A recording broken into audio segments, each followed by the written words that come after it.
So I'm here with Paul, who did the pilot program of Project Godot, so an early version of Project Godot, which is now called Make Unique Music, and just here to talk about his experience with the program and what he got out of it. So thanks for doing this, Paul. Yeah, no problem. Thanks for having me. Okay, so you did. You were kind of halfway through the other program, Start Now, Finish Fast, and then this opportunity to do the pilot program of Make Unique Music came along, which was called Project Godot. Mm-hmm. And I mean, what was it that caused you to sign up with it? For it? What was it that caught your eye that you thought, yeah, okay, that's for me? Well, I guess it was more. I just had a thirst for more knowledge. Like I was sort of halfway through your other course, and this just spoke out to me. I'm like, I want to learn more. I just want to take it all on board and try and be the best producer I can be, and just expand and grow musically. Okay, and did you know what you were expecting? I had no idea. no, absolutely no idea. Because it was, it was just kind of like, you sent that email saying I'm doing this course, it's going to be great, and I said, all right, let's do it. Okay, and you didn't really know much more about it. So, and I mean, obviously the general idea is about making unique music. So what was your experience of the course? I mean, why don't you give us an idea of where you were at with your music beforehand, and then where you were at by the end of the course? Okay. Yeah. So obviously by doing your other course, I'd started to gather a bit of momentum. I had started to change my mindset a bit, and then the details of your course came through, and it looked like quite challenging to achieve that. Producing that amount of music in that amount of time. Yes. So I thought, okay, well, this is going to be a good way to just really up my game. Yeah. And yeah, I mean, just after that first exercise, the track that I made ended up getting released on a good label. Oh, really? Yeah. So, it sort of just went from there. I'm like, okay, this is something good. I'm actually learning a lot from this. So, yes. Right. Yeah. And so the first exercise, so basically the way the course works is that it's, I give you a kind of starting point or a game, a music game, as they become known, to basically write a track with these rules. It's like they're either starters. It was a picture, the first one. Yeah, it was. I remember it was a picture just of when I go for one of my early morning walks. Yeah. That's the one. Yeah. So, but each week there's a different game. Was that the track that got to number 11 on Beatport? No, that wasn't one. This is another one. It was released on a compilation on Elliptical Sun Melodies. They're like a progressive label. Okay. And what was the track called? Yeah, what was the track called? The track was called Things to Come. Things to Come. And it was just received really well, and it got accepted onto this compilation. So excellent. That was that's good. Yeah. I will. You can send me the check later. Oh. The check for like 1 cent or something. 1 cent, which I haven't even got yet. Yeah, exactly. So absolutely one. So basically, that first week, I basically give you a picture as a starting point, but then from there, the music games get kind of a little bit more unusual and interesting. Right? Why don't you kind of describe how you would describe it? Okay. Well, I think it was more the exercises or the listening activities that you do when you're not making music, which really changed things for me. It's listening to music that you normally wouldn't listen to, and just like really listening, as to what makes the music good, what stands out for you, what you don't like, and for me that was just a huge turning point, because it sort of changed what I wanted to have in my music. Oh, right, okay. And my idea of unique music changed as well.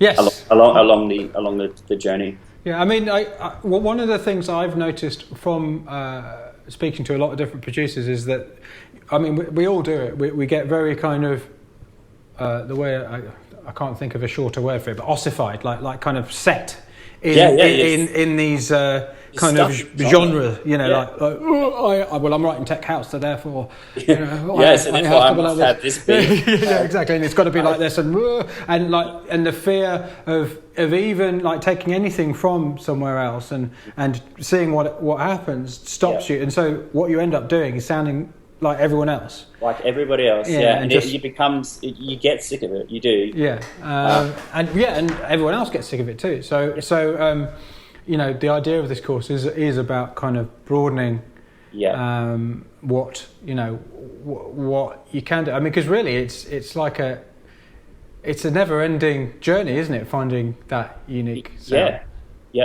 And you know, you kind of feel sorry for people that are sort of stuck in that, and they have that mindset of, like we were talking about before, it must sound like this, or it must have this kick drum or that snare.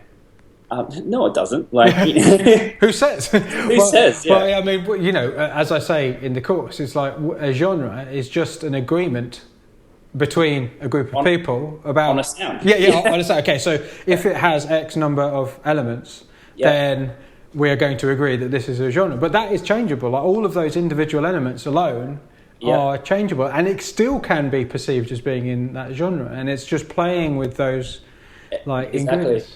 And for me now, like the standout tracks are the ones that defy that genre. Yes, absolutely. You know what I mean? I think you know, for people like record labels or whoever, that's what they're looking for, because you know, they just get sent so much music that they're going to want something that jumps out and, you know, is a little bit different, you know. Yeah, well, and I mean, also you were just talking to me before the interview about you're actually doing a little bit of listening for one of your labels, aren't you? So you actually know what they're looking for as well. You actually got this from the horse's mouth, so to speak. Exactly. You know, they sort of know that I can be able to differentiate a track that would suit their label. Mm-hmm. So you know, I'm just getting past a couple of tracks and, you know, just to give my opinion on it. And that's the kind of thing that I would look for. Yes. Because I know that person really wants to make unique music. They're not just doing it to get a track out there and, you know, be a superstar. Like, they actually really care about what their craft. I mean, one of the reasons I put this program, this Make Unique Music program, into the world was because I really care about the music and what I see with which is a wonderful thing that you know, the creation of music is becoming democratized. You know, like GarageBand is on every iPad. Do you know what I mean? So like it's like my mum couldn't write music now if she wanted to. Yeah. But what I do see is that means that loads of, like, there's an absolute sea of music which is almost exactly the same in any genre.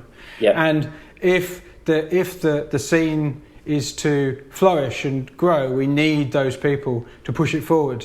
And that's my little tiny, you know, the little tiny kind of input I can give to at least help some people do that. So let's talk about specifics. Yeah. You said earlier in another interview that we did that you had a track that got to number 11 on the top 100 in Beatport. Yeah, it was an EP release. It went to the top. Yeah, it went to number 11. Yes. For a couple of days on the top 100 on Beatport. Excellent. And that actually came from a Project Goddard. Oh, it did. So I thought you said that. So they both did, actually. They both came from a Project Goddard exercise. Oh, really? So both tracks on the EP? Both tracks on the EP. Oh, wow, excellent. And do you think they would have happened at some point without those exercises? No. Because I kind of, like, I don't know if you've heard the tracks or not, probably, you know, not, but whatever. What I went for was, like, in my unique music, I really want to create a deep vibe and an ambience around it. And that was something that I really put into the tracks. Yes. Like, just a kind of depth to the music. And I just really applied that to the release. Okay, and so just so everyone can go and check the release out, what's the name of the artist and the label and the tracks? Yeah, so my artist name is Paul Alexander. The label is called Pineapple Grooves. The release is called Beautifully Created. Okay. And there's even a music video for it. Oh, really? Oh, right. Yeah. It's slightly not safe for work, so okay. just forewarning. But we'll get the link happening up. Yes, yeah. Well, I'll put the link, and I'll put your link to your SoundCloud. Okay, excellent. So what have you got? Kind of, with your now you've got this ongoing journey to find this unique music, because generally the idea of the program isn't that at the end of the 12 weeks you're going to have created a unique sound. It's to show you how a unique sound will happen. So it's an ongoing journey and a never-ending journey. It's kind of like the horizon always going in front of you. It is. Yeah, much like the one of the diagrams you put in your in the content. Yes. It's zigzagging all the time, depending on what my tastes are at the time and what new music I'm discovering. It's just constantly changing. Excellent. And have you? Did you initially start to produce because you wanted to get more DJ gigs, or was it? No, I'm just obsessed with music. Right. Like I was kind of like, all right, I need to make this. I want to make other people feel the way that I feel when I listen to music, and I want to create a vibe. Yes. Well, obviously you have, and it seems to be connecting in some way because you're obviously doing well. So have you got many more releases in the offing? In the pipeline, yes, they will be coming out. I don't have a date yet. Sometimes with record labels, things are up in the air. Yeah. So, yes, I do have. The next 6 months are pretty much one every month. Oh, well, that's brilliant. Well, that's absolutely brilliant. Well, I expect to see your name up in lights very shortly. Congratulations. It's absolutely, it really does make my day when I hear stories like this. So just keep up the great work, and thank you for doing this interview and sharing your success with everyone. Yeah, no problems. Thanks for having me.